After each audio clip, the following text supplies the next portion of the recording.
சாதிய உடைச்சிருக்கிறோம். காசு கொடுத்து ஓட்டு வாங்கறத உடைச்சிருக்கிறோம். இது நியாயமா? தீந்து போன சக்தியோட நீங்க கூட்டு சேர்ந்துக்கிட்டு ஆட்சி அமைக்கணும்னு நினைச்சீங்களோ அப்பவே இந்த திமுக தூர்ந்து போன சக்தியாகவும் ஆயிடுச்சு.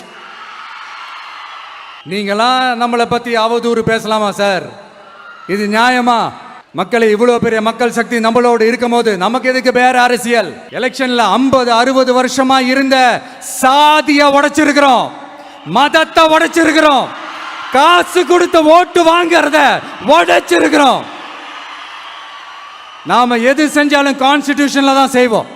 நாம சிங்கிள் மெஜாரிட்டி வாங்கி இருந்தாலும் நம்மள நம்பி முறையா கூட்டணியில கட்சியில ஆதரிக்க வர்றவங்களை அரவணைச்சு தான் இருப்போம். நான் இப்பவும் மீண்டும் டிக்ளேர் பண்றேன், டிவிகே ஆட்சி எந்த பாகுபாடும் இல்லாம எல்லாருக்குமான ஒரு ஆட்சியா தான் இருக்கும். அதுல எந்த மாற்றமும் கிடையாது.